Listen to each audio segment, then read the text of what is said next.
Vamos de nuevo, a ver si sale, a ver si sale. Pongo por acá, un intento.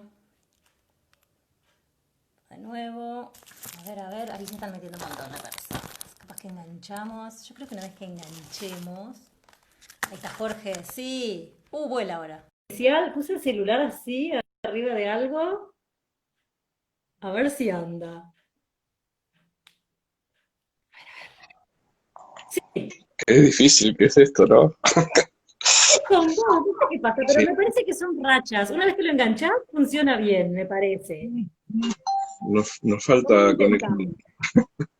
Vamos a- Bueno, ahora te No me escuchamos pasó bien con por lo menos. ninguno. No me pasó con ninguno, es muy gracioso esto. Bueno, te hago la pregunta, dale. Dale. Eh, gente, profesores de práctica y residencia súper preocupados porque ¿qué hacemos que no podemos ir al aula, no? Uy, Suspendemos. Te qué maté, pandemia. de una con la pregunta difícil. Efectivamente, probablemente sea la unidad curricular que tenga mayor impacto en una situación de aislamiento. Y sin duda que la formación práctica, en particular las prácticas de las residencias, son necesarias para la formación. De modo que creo que hay que encontrar algunas soluciones intermedias. Probablemente no podamos resolverla en el 2020 y tengamos que hacer algunos avances sobre ello, pero necesariamente la presencia en la escuela es un trayecto de la formación que no puede evitarse. Por ahí sí pensar que ir a la escuela no es la única manera de vincularse con las situaciones de la práctica. Esto es, hay muchas otras formas de trabajar situaciones de la práctica sin necesariamente estar en campo o en una escuela en concreto. Toda vez que traes una situación de la práctica al espacio del aula, o al espacio del aula virtual sería en este caso, estás de algún modo trabajando con situaciones de la práctica. Cuando analizas casos, cuando trabajas con biografías, hasta cuando ves videos, cuando analizas películas, cuando analizas relatos, en todos esos casos estás apuntalando la formación práctica, que es una formación diferente a la formación teórica. Pero ¿qué sucede? El aula genera un tipo de desafíos diferentes que los análisis que uno puede hacer tomando distancia de las situaciones y pensando. El aula no te da tiempo, digamos, la inmediatez solo se obtiene en el aula y es una experiencia necesaria de ser tutoreada. Por eso digo que a la respuesta del que hacemos, yo diría, aprovechamos la cursada virtual, presentamos situaciones de la práctica para empezar a meternos en tema y postergamos al 2021 por lo menos una parte de la presencia en las escuelas que entiendo va a ser necesaria, o en aquellas provincias en las cuales la presencia en las aulas sea posible a partir de probablemente los próximos meses, avanzamos con ello. Y en aquellas provincias en las cuales no podamos ir a las escuelas, vamos a tener que estar pensando en que necesitamos estar en las escuelas para cerrar la formación docente, en ese sentido cerrarla, digo, cerrar el trayecto de formación que tiene componentes de la teoría, pero que necesariamente requiere componentes de la práctica. Esto, Jorge, lo estás pensando hacia el último año, porque yo pienso, los que están en tercer año que tienen después un año más de residencia, ellos Claro, podrían continuar. como me decía residencia, me ubiqué en el cuarto año. Ajá. Eh, es mucho más salvable la práctica de los años iniciales en aquellas carreras de profesorado, sobre todo en los institutos superiores, en los cuales hay práctica todos los años. No es exactamente ese el caso de la formación docente en las universidades, donde está la práctica un poco más escueta. A veces está vinculada a materias teóricas, es decir, son materias en las cuales hay espacios teóricos y espacios prácticos, o desarrollo de contenidos teóricos, si querés, y desarrollo de espacio en práctica, que incluyen residencia, o sea, tienen otros formatos. En la formación docente, sin duda, digo, la práctica uno se puede salvar, la práctica 2 se puede salvar, porque habrá nuevas posibilidades de práctica. Probablemente la práctica 3 se pueda salvar en tanto haya nuevas probabilidades de práctica. Lo que no vamos a poder salvar es la práctica 4, que tiene Ujú, la sí. residencia propiamente dicha. Digo, me refería a la residencia, sí, en concreto. ¿Y cómo te parece que podemos optimizar ese 2021 para que no le implique al estudiante, digamos, que se le hagan 5 años de carrera, ¿no? Bueno, no sé, habrá que pensarlo, porque es difícil hipotetizar sin tener el caso concreto. Eh, la residencia no es justamente la parte más larga de la formación. En general, en la mayoría de las instituciones, son unas 6 semanas, unas 5 o 6 semanas. Se puede acortar este espacio, en vez de hacer en 2 ciclos, se puede hacer en uno solo. Digo que no podemos privarnos de la experiencia de estar en la escuela y de, en los casos de la formación, dar clase en la escuela y de básicamente reflexionar sobre esa experiencia de estar en la escuela. ¿Necesitamos comprimirlo, hacerlo menos extenso? Bueno, por supuesto, para no extender la carrera a 5 años, sí, hagámoslo. Pero estamos atados al calendario escolar. De modo que no hay manera de decir, bueno, lo hacemos en enero, lo hacemos en febrero. No, tenemos que esperar que haya escuelas. Es cierto. Y suponiendo que volvemos a la escuela, no sé, en octubre, septiembre, octubre, ¿te parece que podrías ajustarse algo al final del año? Todo es posible, claro que sí. Necesitamos acompañar el calendario escolar. Probablemente si hay vuelta a las escuelas en algunas provincias, el calendario se extienda un poquito, no digo mucho más, pero seguramente se extienda un poquito para recuperar parte de las clases presenciales no vividas, y es tiempo para que nosotros en los institutos recuperemos residencias no realizadas. La experiencia de la práctica no es una experiencia que se mida en cantidad de tiempo ni en cantidad de veces que se hace práctica. Es una experiencia que hay que vivirla, y que tiene que ser suficiente para permitir apropiarse de el hábito reflexivo, que es lo que hay que aprender en la experiencia de práctica. No sé, porque digamos, la cuestión instrumental la resolvemos. Bueno, a ver, ¿cómo planifica? Bueno, no soy muy amigo de eso. Hoy día podríamos hablar de eso largamente también, pero bueno, ¿cómo planifica? Se puede resolver en la virtualidad. ¿Cómo seleccionar recursos didácticos? Bueno, digo, podemos resolverlo en la virtualidad. Todas las preguntas del cómo casi podemos resolverlas en la virtualidad. Lo que no podemos resolver en la virtualidad es la experiencia directa. O sea, la experiencia de tomar una decisión en clase y poder reflexionar sobre las decisiones tomadas. Porque no hay posibilidad de hacer eso en lo hipotético. Las decisiones se toman in situ y se toman a partir de los desafíos que la inmediatez provoca. De modo que habituarnos a reflexionar sobre las decisiones, que es parte de la profesionalidad de cualquier profesional, no solo de la docencia, requiere estar inserto en una situación de práctica. Y de esa parte, digo, no nos podemos tener el lujo de decir, bueno, esto lo omito en la formación porque, bueno, ya está formado por otros lados. Digo, es la única manera de aprender a hacernos reflexivos sobre nuestras decisiones en situaciones de práctica es estando en las situaciones de práctica. Y la residencia es prácticamente la única experiencia en la formación docente de in situ, de estar in situ en la escuela de continuado. Porque las decisiones que se toman en clases aisladas son distintas a las decisiones que tomamos cuando ingresé a las 8 y salgo a las 12, o cuando ingresé a la 1 y salgo a las 5. Porque me agoto, porque los pibes se agotan, porque la clase única es una clase en general formateada para un tiempo que se cumple. En cambio la clase en continuado empieza a tener los arrastres del problema del tiempo, los arrastres del problema de la tarea que no alcanza a resolverse, los arrastres de los conflictos inesperados que surgen en la clase, los arrastres de las cosas no previstas que surgen, y eso solo sucede en la residencia. Mal que nos pese, Y ahí porque vamos el periodo largo de dar clases de marzo a octubre, noviembre, es otro desafío adicional, ¿no? Ni hablar. sí, por eso digo, no, creo que no se mide, digamos, no es una cuestión cuantitativa, sino fundamentalmente un tipo de experiencia en la cual en continuado estamos en una situación.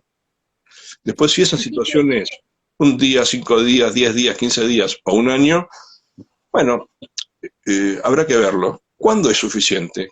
Cuando nos hicimos del hábito reflexivo. Cuando la experiencia del hábito reflexivo es una experiencia internalizada. Y entonces ahí yo podría decir, ok, este profesional puede salir al campo de la profesión.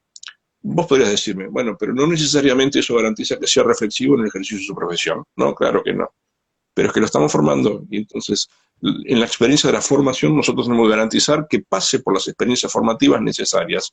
Luego todos decidimos qué hacemos en la vida, ¿verdad? qué lindo.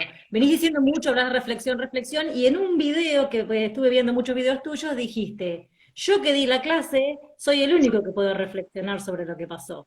Y acá tenemos algo interesante, que es este cuadrilátero entre el profe del aula, el profe de práctica, el practicante y algún otro actor que pueda aparecer, ¿no? ¿Qué Vos hacemos? viste que en el box llaman cuadrilátero al ring, ¿no? No lo quise decir así. Que Pero ese es cuadrilátero no cuadrilátero. se convierta, pero lo es, de algún modo. Es una pelea simbólica, pero lo es. Eh, porque ahí hay varias cosas que podemos analizar. Vamos por parte. En principio lo que decís es ciertamente así, o la referencia que traes es ciertamente así. La reflexión sobre la práctica la puede hacer aquel que vivió la situación de práctica y la tiene que hacer él, no inducido a reflexionar sobre un aspecto en particular, sino inducido a reflexionar. Probablemente el video que hayas visto haya hecho alguna referencia a el uso de las grillas de observación como herramienta disparadora de la reflexión. Hace rato que vengo atacando de algún modo este procedimiento. Porque, claro, el observador que observa una clase y va a ver esa clase prefigurando lo que en la clase debe suceder, en verdad no ve la clase, sino ve lo que quiere ver que suceda en la clase y que sucede o que no sucede. Pero en la clase suceden cosas no prefiguradas. Por suerte, Por en la suerte. clase, claro, en la clase suceden cosas no previstas y suceden cosas que se tornan importantes sin que nadie haya previsto que lo sean. Una grilla de observación habitualmente tiene cosas como esta. Presenta una situación inicial acorde a los intereses del grupo, coordina la actividad que propone, genera espacios de intercambio en diálogo, hace buenas preguntas. Bueno, lo que sería lo estandarizable, pero no siempre lo estandarizable es lo más importante en una clase, ni aquello que merezca ser reflexionado en una clase. Si un pibe en el medio de la clase se levanta y le grita al de atrás, callate gordo vos que nunca sabés nada, está sucediendo algo mucho más importante que usar un recurso didáctico, algo mucho más importante que hacer una buena pregunta, está sucediendo una práctica de discriminación y no puede ser dejada pasar en alto, y la intervención del docente o del practicante en ese momento es mucho más importante que el uso de un recurso didáctico que esté haciendo o que las preguntas que esté haciendo. De modo que reflexionar sobre eso que sucedió, que habitualmente no tenemos tiempo de preverlo, que seguramente no está, por cierto, en la planificación, es lo que delinea nuestro tipo de intervenciones en el aula y que suelen ser las más importantes. Porque si solo pudiéramos reflexionar acerca de si hice o no hice buenas preguntas, si propuse o no propuse buenas situaciones iniciales, si presenté una tarea acorde a la edad cognitiva de los sujetos y las chicas y chicos, si eh, el uso de algún material que traje fue adecuado para los objetivos que tenía previstos, digo, lo que habitualmente plantean las grillas. Si la reflexión la hago solo sobre eso, termino reflexionando sobre lo instrumental. Y el aula es un ámbito de decisiones en donde lo instrumental interviene, pero hay una dimensión de lo ético, hay una dimensión de lo ético-político, hay una dimensión de la convivencia humana que está en juego y que es casi, diría yo, trascendente a la formación de la ciudadanía. Y allí es donde la intervención de nosotros y de nosotras, docentes, es como bastante demarcatoria. Si fuera el practicante o la practicante la que se le escapara de decir callate che gordo que vos siempre decís pavadas, nadie diría eso, pero voy a dar un ejemplo burdo solo para que se entienda, probablemente el grado de incidencia que tenga un enunciado de esa naturaleza en la integridad de la persona sea mucho peor que haber omitido la comprobación de la suma en un cálculo combinado.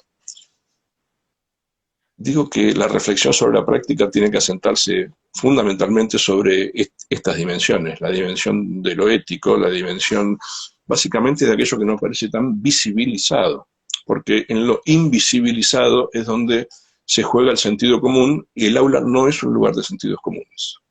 El aula es un espacio de intercambios no asentado sobre el sentido común, porque el sentido común está cargado de prejuicios, cargado de suposiciones, cargado de rumores, cargado de chismes, cargados hoy día de fake news. Y el aula no es eso. El aula no es eso. Dijiste también que, hablando de que uno es el único que puede reflexionar sobre la práctica, dijiste, si yo no me interpelo, naturalizo mi actuación. Este problema, ¿no? De naturalizar algunas cuestiones de la práctica, qué desafío para enseñarlo en residencia y práctica y para llevarlo adelante, ¿no? Como egresado ya. Ha de ser uno de los aspectos más difíciles de la formación, sin duda, Sí. porque la mayoría de nuestros y nuestras egresados de los institutos de formación docente suelen decirnos, cuando los vemos por la calle o cuando vuelven al instituto por alguna razón, uy, sí, qué lindo era el periodo de formación, porque una cosa es el instituto y otra cosa es la escuela. Lo que pasa en la escuela es otra cosa y uno después se achancha.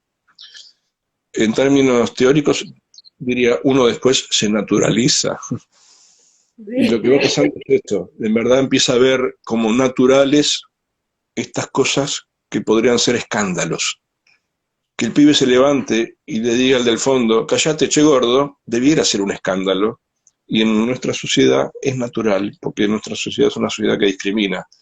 Y una maestra o un maestro que termina diciéndolo, bueno, che, no digas esas cosas y vaya a otra cosa como si nada, está dejando pasar un aspecto sustancial de la formación, que es el vínculo entre gente, ¿no? Y si eso empieza a ser natural para mí, que un pibe discrimine, que un pibe sea violento, que un pibe se desgane, que un pibe desafíe la autoridad sin argumentos, que yo, si empiezo a naturalizar esas cosas, la formación de la ciudadanía pasa a ser una formación instrumental también. Algo que se naturaliza mucho y me hago cargo de mi parte también a veces es que no tienen ganas, que ya no aprenden, que la escuela no sirve para nada, como que a veces nos puede un poquito la situación, ¿no? Y es espantoso, es real pero espantoso. Nadie imagina estar en un quirófano operándose de algo, pensando que el médico pueda estar pensando, hoy no tengo ganas de operar a este tipo, lo voy a hacer así nomás, eh, nadie imagina que un abogado a quien uno esté consultando va a estar dándole una respuesta de ocasión porque es la séptima, décima o 24ª consulta que tiene en el día. Nadie imagina esas cosas con otros profesionales. Y nosotros podemos imaginarnos a nosotros mismos desganados. Lamentablemente, es cierto que nuestras condiciones de trabajo a veces son paupérrimas, es cierto que a veces las condiciones de la escuela, las condiciones tecnológicas de la escuela, las condiciones materiales de la escuela, las condiciones salariales, las condiciones, hasta diría, en cómo circula la información en el sistema escolar y cómo se toman las decisiones de corte tan vertical, porque la estructura del sistema educativo es vertical y eso desprofesionaliza de algún modo también a los docentes. Algunos dicen que somos semiprofesionales y no profesionales justamente por eso, porque tenemos un ámbito de decisiones regulados, con alta regulación, y en general las profesiones tienen menos ámbitos regulatorios en el ejercicio de su profesión, es decir, toman decisiones de modo más autónomo que nosotros. Todo eso es cierto, pero no es una excusa para nosotros. No es una excusa para nosotros en que finalmente estemos naturalizando que la razón de ser de lo que hacemos, que es tratar que haya otro y otra que aprenda, no sé el sentido de nuestro trabajo. Ese es nuestro sentido. Y cada vez que renunciamos a ese sentido, renunciamos no solo a nuestra profesión, sino que renunciamos a nosotros mismos. Y es casi espantoso estar pensando eso. Espantoso. Dijiste, al principio dijiste, y en muchos lugares también lo remarcás, que puede haber una escisión entre teoría y práctica, ¿no? Dijiste también que hay cuestiones de la teoría y cuestiones de la práctica. En una de las charlas tuyas que yo observé hablabas del divorcio y del matrimonio igualitario entre teoría y práctica. Eso me gustaría que nos hagas una pequeña síntesis ahora. Esa es una metáfora que se me ocurrió en algún momento y después escribí un artículo con esa metáfora porque me gustó, me enamoré de la metáfora. Mira. Eh, la metáfora es, pues tiene un sustento teórico, pero está explicado desde la metáfora. En verdad que creo que no hay un divorcio entre la teoría y la práctica, sino que se trata de un matrimonio igualitario no consumado. ¿Por qué digo esto? Porque si fuera divorcio, en principio habría que pensar que en algún momento estuvieron en matrimonio. Para que haya un divorcio, pues necesita previamente matrimonio. Y yo creo que nunca estuvieron en matrimonio. Y no, nunca estuvieron en matrimonio porque se los consideró de distinto género. Eh, y de, no igualitarios, justamente. ¿No? Y son lo mismo, pertenecen al mismo rubro. Digo, si el género fuera una metáfora, pertenecen al mismo género. Lo que sucede es que en general se cree en la formación superior, estoy hablando en particular, ¿no?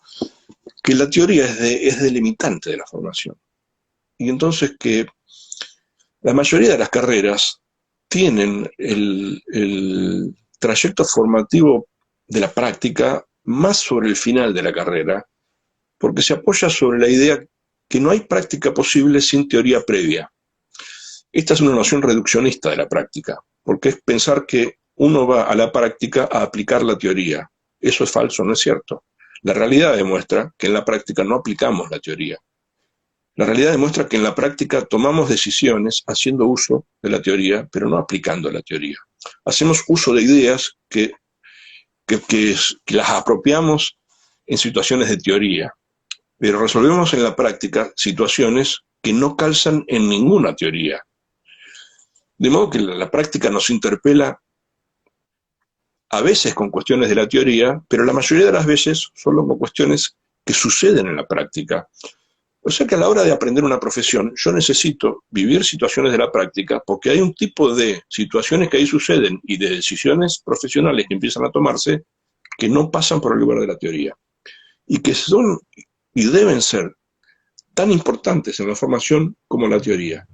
Sin embargo, parece ser la hermanita pobre, la hermanita menor abandonada, la práctica respecto a la teoría, porque la teoría tiene mejor prensa y hasta te diría, Caro, nosotros como profes somos capaces de desaprobar a un estudiante por no dominar la teoría, pero dudamos a la hora de desaprobarle la práctica.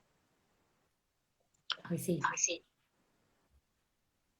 Porque uno dice, bueno, tiene que ser un desempeño profesional paupérrimo para que digamos, no, esta práctica todavía tiene que extenderse o tiene que rehacerse. En cambio, ante una pregunta tonta de una teoría, muchos de nosotros dudamos en la aprobación. Y vos decís, pero pará, si es una pregunta tonta de teoría la que nos está contestando. Y se trata de esto, es que la teoría tiene mejor prensa.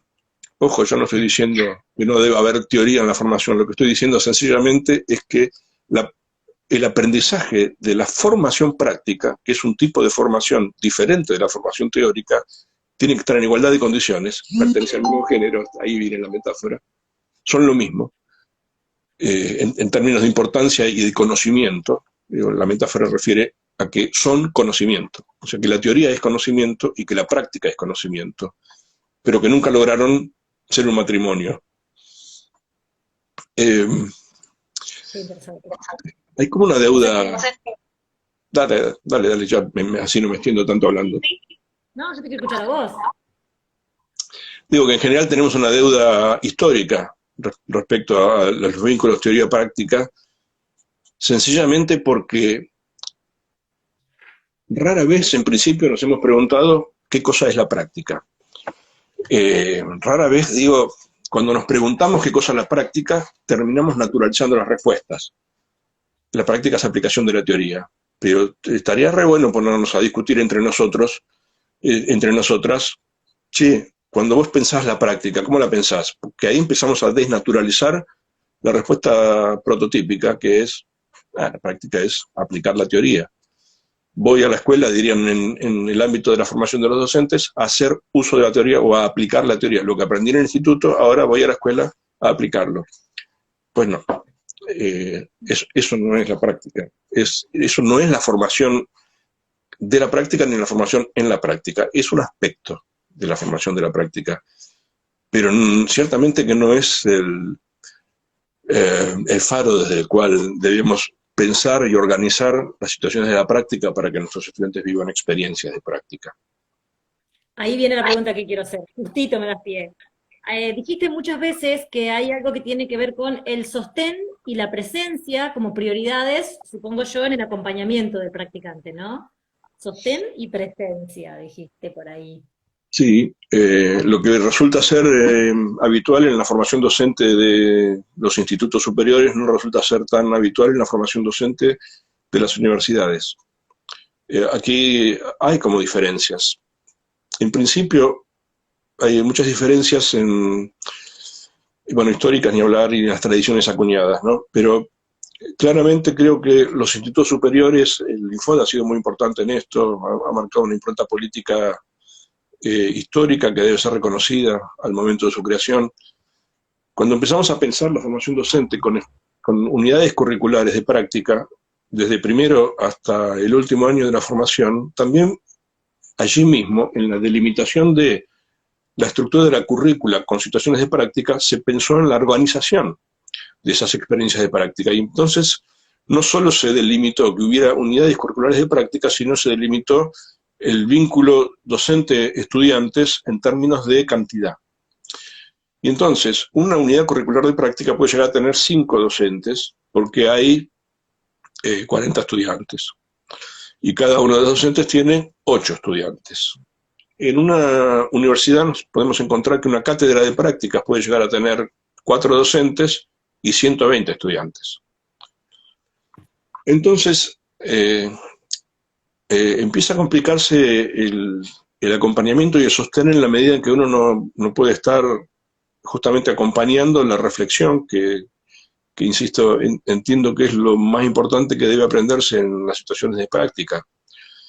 Tengo que acompañar la reflexión del otro, no porque del otro, de la otra, no del otro es estudiantes, ¿no? De eso hablo.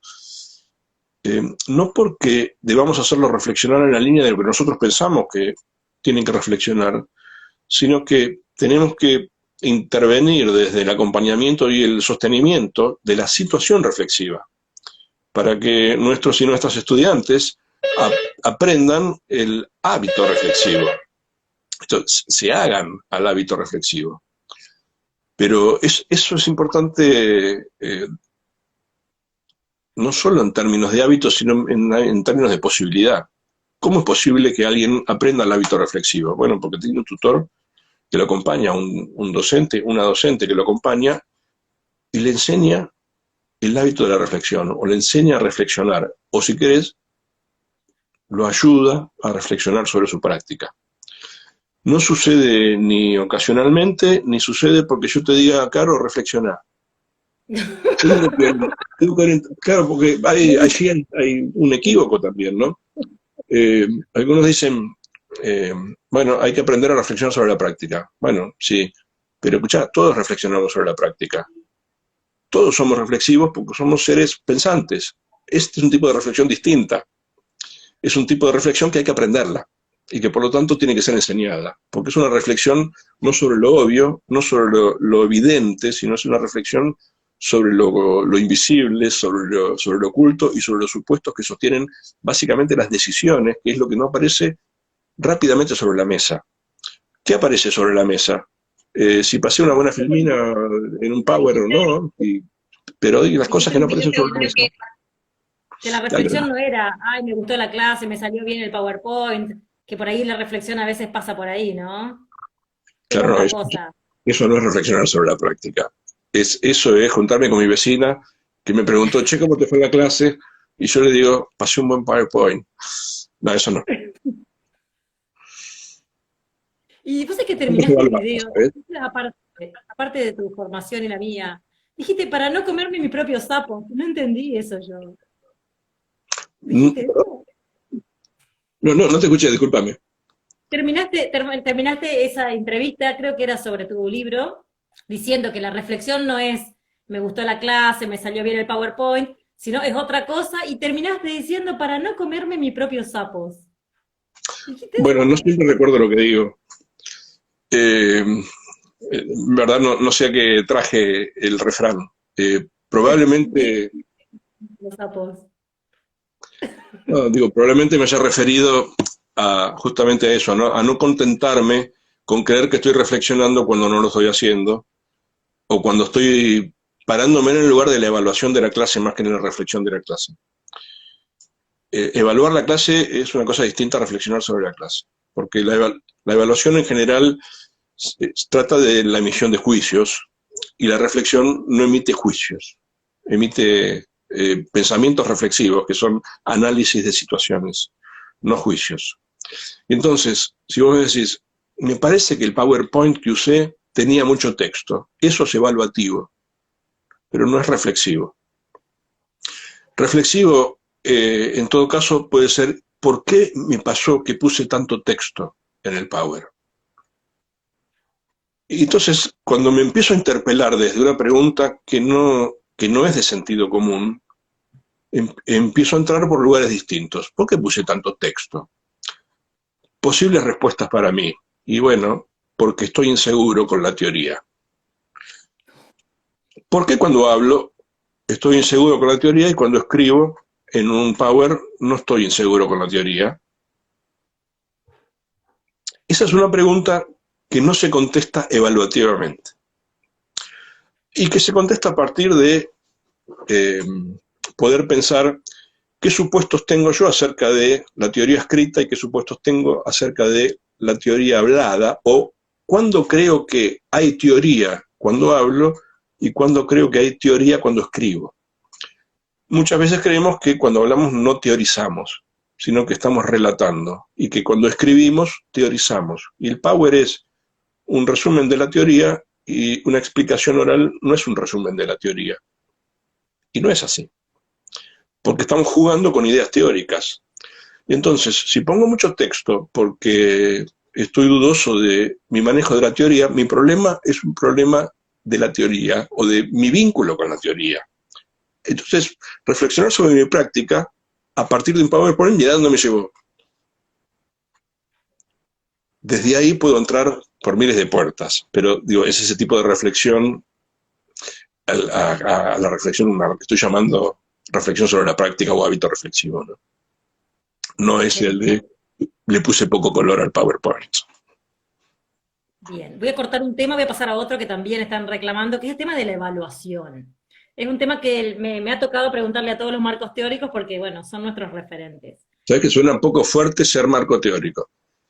Sos mi marco teórico, siempre lo fuiste. Sí, siempre. Aparte, te leen todos, mis alumnos te leen, no queda otra. Leemos mucho el de proyectos de cátedra porque es muy organizado. Yo sé que en la última vez que te vi me dijiste, tíralo eso, ya está.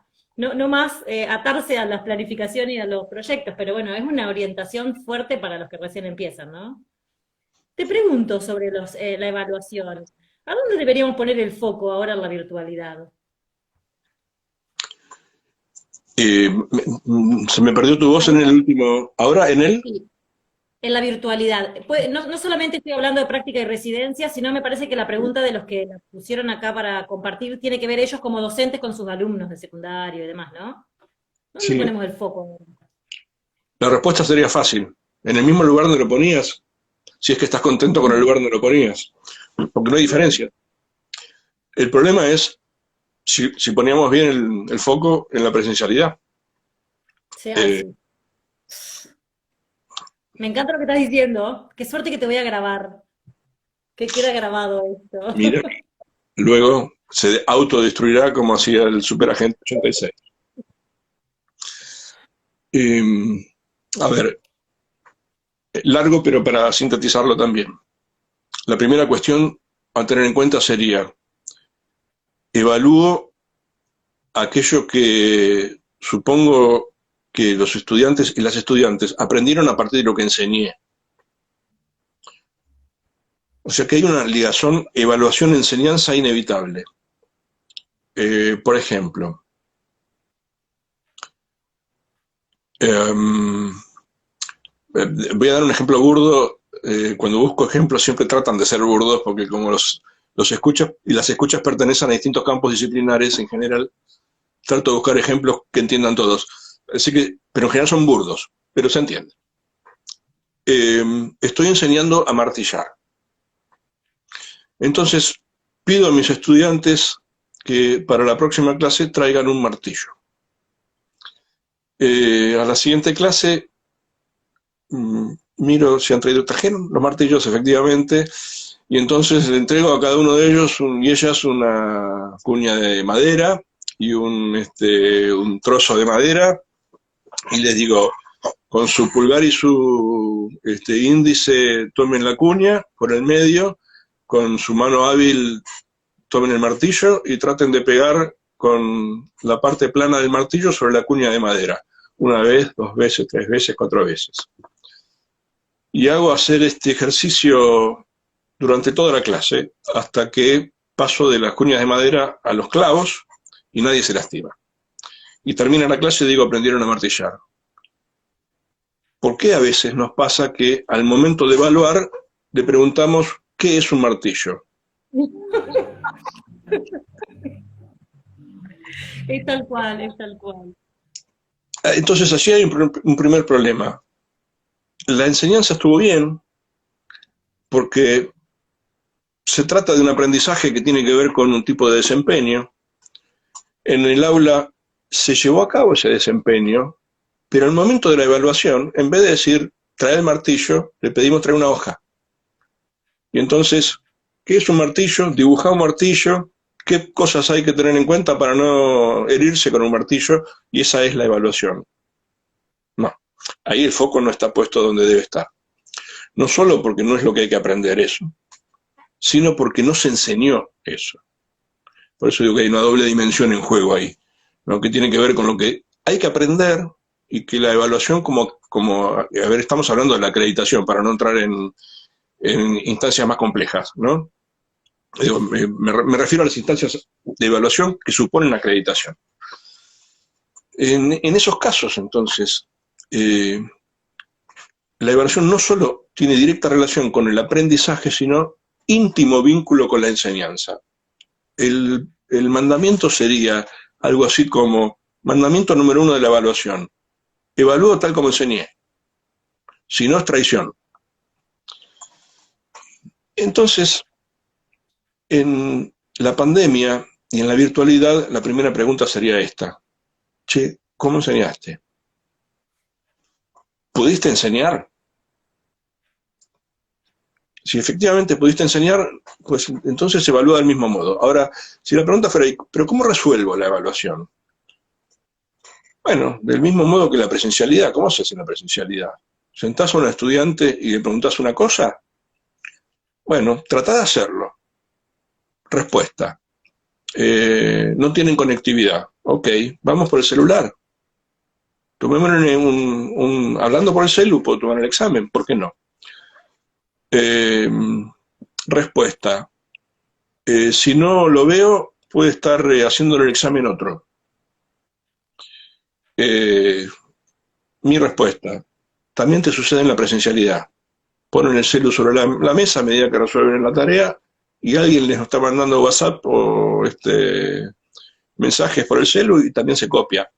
O sea, no hay mayor copia en la virtualidad que en la presencialidad. Si la prueba, si el examen, digo, es un examen bien hecho. Ahora, claro, si yo pregunto qué es el martillo y el estudiante tiene abierta Wikipedia y está haciendo el examen por el celu, mira Wikipedia y contesta, un martillo es... Claro, si yo pregunto en qué situaciones un martillo es usado en el ejercicio de la profesión de la ingeniería, ya la respuesta en Google no es tan fácil. Y ahí el problema entonces es cómo preguntamos. ¿Qué preguntamos? Cuando preguntamos, ¿qué buscamos que pongan acto y en juego uno o una estudiante en el momento de la evaluación? Y una vez más aparecemos como empezamos. ¿Dónde está el foco? No veo diferencias entre un foco en la presencialidad y un foco en la virtualidad. No veo diferencias en el modo de vincularlos con los estudiantes en la presencialidad y en la virtualidad, más que nuestro propio cansancio. Creo que todos hemos experimentado, estamos experimentando en este tiempo, mayor cansancio con las teleclases que con las clases. Probablemente porque no estamos acostumbrados a ello, porque ciertamente que la visión se irrita más de la cuenta, hasta la audición, porque más latosa la audición tecnologizada que la audición in situ, la sensación de enajenación probablemente nos interpele de una manera diferente.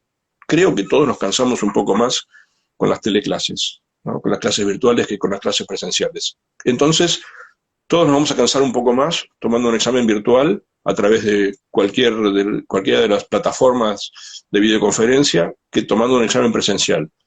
No más que nuestro propio cansancio. Pero bueno, hay otras instancias también, pues pueden mandarse tareas a resolver en tiempo sincrónico. Esto es, a través de una plataforma te doy media hora para que resuelvas una tarea y mándamela por la plataforma y es un examen escrito. O puedo hacer una anticipación de, bueno, venite al examen oral con una resolución, con estas cosas pensadas y tenés menos tiempo para exponerlo, pero atendé a mi cansancio, entonces el momento del examen por videoconferencia va a durar, en vez de media hora, como habitualmente dura un examen en cualquier institución, serán 15 minutos. Digo que puedo tomar un examen por WhatsApp, puedo tomar un examen por audio de WhatsApp, digo, puedo tomar un examen por teléfono, hablando por teléfono, puedo tomar un examen por videoconferencia, puedo tomar un examen por plataforma, puedo postergar un examen si nada de eso es posible hasta que podamos encontrarnos. Puedo hacer, en verdad, todo lo que se me ocurra, siempre que no pierda el foco, porque en el momento que perdamos el foco, una vez más, prostituimos nuestra profesión. Y no se trata de ser cada vez más prostitutos y prostitutas de la profesión, por el contrario, ¿no? Algo que está muy accesible en este momento para evaluar es el choice, el cuestionario de opción múltiple. Y vos tenés un montón de ideas sobre esto, ¿no? ¿Cómo hacer para que esa herramienta nos sirva? Y más que nada la virtualidad. ¿Qué hacer? Eh, a ver, estoy pensando si es posible contestar tu pregunta. Mm, O sea, si un choice puede servir, a ver si sirve el choice o no sirve. lo veo. Creo que no sirve, pero en algunas ocasiones, unas pocas, sirve. Eh, el choice es una herramienta que con cierta rapidez permite detectar ciertos niveles de comprensión, pero no qué cosa se comprende. Puede detectar si se comprendió o no se comprendió, pero no detecta los errores de comprensión o el tipo de proceder comprensivo que pone en juego un o una estudiante. Actúa en general sobre los resultados, nunca sobre los procesos. Cuando estoy en el examen oral, un estudiante nos cuenta cómo está analizando una situación, eso en un choice no es posible.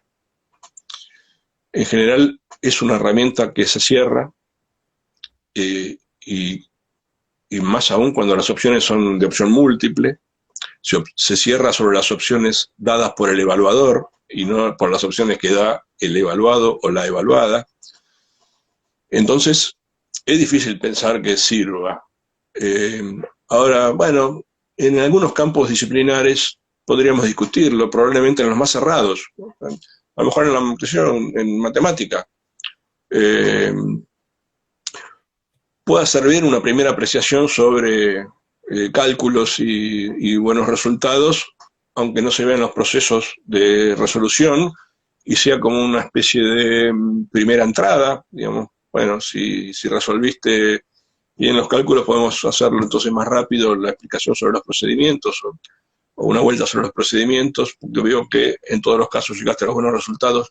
Digo que en los campos disciplinares que se cierran más sobre las respuestas cerradas y no abiertas, por ahí el choice puede servir. No son los campos que domino, entonces no puedo opinar sobre ellos, sinceramente, lo digo a veces cuando los colegas ingenieros, cuando los colegas matemáticos, cuando los colegas físicos hacen este tipo de preguntas, sinceramente creo que no puedo responderlas, soy pedagogo, mi cabeza piensa desde el campo de las ciencias sociales y entonces, y no sé pensar desde otros campos. De modo que lo que hago en general es devolver la pregunta, digo, bueno, ayúdame a que vos la pienses conmigo, pero yo no puedo pensarla por vos. ¿no? Y en este caso me pasa lo mismo. Si vos decís, sirven los choice, y yo te contesto desde el campo de las ciencias sociales, yo mayormente digo no. ¿Es rápido? Sí, fantástico. 150 estudiantes en 2 minutos. Bueno, pero es para cumplir con los protocolos formales de la obligación, no es para de la evaluación, no para evaluar. Y en verdad la evaluación es una práctica que tiene varios sentidos dentro de sí. La acreditación es uno de ellos, pero no es el único sentido. En verdad, cuando evaluamos, estamos informándonos de un estado de situación para poder intervenir desde otro lugar, porque hay algo que probablemente no haya salido bien, si hay algún error en aquello que se está evaluando, si evidencia algún tipo de error. ¿Qué me dice la evaluación? Me dice que se necesita una reorientación, que se necesita un reaprendizaje y que por lo tanto se necesita una reintervención de la enseñanza en algunos casos. Se necesita no solo una calificación, por eso digo que la acreditación es solo una instancia de ello, ¿no? Pero digo, hay otros componentes de proceso interviniendo en la práctica que hacen al sentido de la evaluación que no se resuelven en un choice ni de cerca, claro, ni de cerca. Sí, mire, sí. Es casi una especie de, a ver, un número para cumplir con los números que hay que poner, pero la verdadera evaluación termina siendo otra cosa. Terminamos valorando cosas muy interesantes, no sé, participación, reflexión, algunas ideas creativas. ¿Cuál crees vos? Última pregunta porque se me está acabando el tiempo y Y no quiero que claro, se me termine y no lo pueda grabar. ¿Qué crees vos que va a ser el impacto de todo esto que nos está pasando, esta no presencialidad, en la práctica, en el que tenga que hacer su práctica en este contexto? eh, a ver, lo voy a contestar por varios lugares probablemente. Eh, yo creo que ha sido en la desgracia una experiencia de la cual vamos a sacar algunas cuestiones positivas. En primer lugar, me parece que todos nosotros y nosotras estuvimos eh, impelidos a la actualización tecnológica. Es bastante diferente también ahí la situación en las universidades y en los institutos superiores. En general, las universidades tenían alguna experiencia copiada en términos de plataformas que ayudan a la presencialidad, no tanto así los institutos superiores. De golpe, todos nosotros y todas nosotras nos vimos obligados a vincularlos con nuestros estudiantes a través de algún medio tecnológico, en algunos casos jamás pensada esa situación. Esta es una primera herencia que va a ser positiva, porque en segundo lugar, lo que veo es que muchos de nosotros y nosotras hemos descubierto lo bien que nos vinculamos con los estudiantes y las estudiantes a través de la virtualidad. Muchos creíamos que la educación virtual, la educación a distancia, era una educación, así como la teoría y la práctica también, ¿no? Una educación de segunda naturaleza. Esto es, que la verdadera educación, o la verdadera formación, si querés, se define en la presencialidad. Y que la virtualidad era un engaño pichanga, casi un kiosco de venta de un título trucho. Porque hay un alto prejuicio sobre la educación a distancia. Muchos de nosotros y nosotras hemos descubierto que una clase por Zoom tiene unos efectos mejores que una clase presencial. Por varias razones, porque los estudiantes y las estudiantes pueden grabarlo y verlo de nuevo, porque en el chat pueden hacer preguntas 200 personas y no uno solo, porque el anonimato a veces ayuda a hacer una pregunta que la presencialidad no, porque, bueno, digo, tampoco quiero dar demasiado dato con esto, pero hemos descubierto un tipo de mediación de la cual dudábamos. Y entonces nos hemos amigado, no solo hemos aprendido a usarla, sino que nos hemos amigado con ella. Empezamos a creer que estos dispositivos pueden ser un buen complemento para la enseñanza. Y bueno, el ejemplo más clásico, creo yo, es la educación invertida, ¿no? O la clase invertida, como la llaman. Hace unos cuantos años que ya vengo usando este formato en las universidades donde trabajo. desde que lo uso, en verdad no solo mi clase es mucho más interactiva, para quienes no les resulta amigable el término, digo, la clase invertida es una clase en la cual te ofrezco el teórico por una vía no convencional para que lo veas en tu casa y lo anticipes. Esto es, lo clásico sería, me filmo y subo mi teórico a un YouTube. Vos ves en tu celu, en tu casa, mi teórico, en el dispositivo que tengas, y venís a clase con el teórico visto. Y entonces la clase es una clase de discusión y no una clase de escucha. No es nuevo, es bastante viejito esto, pero digo que muchos de nosotros y nosotras hemos visto ahora que entonces el teórico puede ser un teórico virtualizado y que la clase presencial puede ser una clase mucho más rica si no es una clase de escucha. Y entonces digo, todos aquellos y aquellas que no sumemos a nuestra clase los dispositivos tecnológicos, los propios alumnos nos van a estar interpelando diciendo, che, profe, ¿por qué no grabás el teórico y lo subís a la plataforma? Así lo puedo ver de nuevo. En ese sentido, digo, vamos a tener un paso adelante, avanzamos como 4 o 5 años de golpe, yo creo, ¿no? O 3, 4 años de golpe, por lo menos. Es un efecto positivo de la pandemia, si es que hay que encontrarle alguna herencia positiva. Creo que esa es probablemente la más fuerte. También interpela las políticas públicas, ¿no? Hemos pasado algunos años de abandono respecto a la intervención del Estado en ofrecer dispositivos y vías de comunicación tecnológica a los estudiantes y a las estudiantes que están en la educación superior. Estamos viendo que es necesario y que tenemos que volver a pensar en planes como fue el Conectar Igualdad, y aún más tenemos que avanzar sobre planes que garanticen conectividad y que garanticen conectividad gratuita para nuestros estudiantes para que puedan estudiar en las condiciones que el siglo XXI está demandando. Creo que Bueno, aprendimos Jorge, eso. se me va a acabar el tiempo y aparte me encanta este mensaje para cerrar. No quiero que hablemos mal de la pandemia. Ahí quiero cortar. Vale, bueno, ahí me parece estupendo que cortemos. Sí, ha sido una buena charla. Este fin. No quiero hablar más de la pandemia. Bueno, 1.000.000 de gracias por tu tiempo. Te voy a llamar seguro más adelante porque tengo mucho para preguntarte y esto dura una sola hora. Así que en 3 minutos se me corta. ¿Sí? Bueno, Caro, te agradezco la oportunidad. Siempre digo que es un honor poder hacer uso de la palabra. Y poder hacer uso público de la palabra es algo que no todos pueden hacer, y entonces cuando tenemos espacios para poder hacer uso público de la palabra, tenemos que estar agradecidos de poder hacerlo. No porque sea importante lo que tenemos que decir, solo porque hacemos uso de un derecho. 1.000.000 de gracias, Jorge. 1.000.000 de gracias. Sigo siendo tu fan. Hasta pronto, Caro, gracias. Hasta pronto.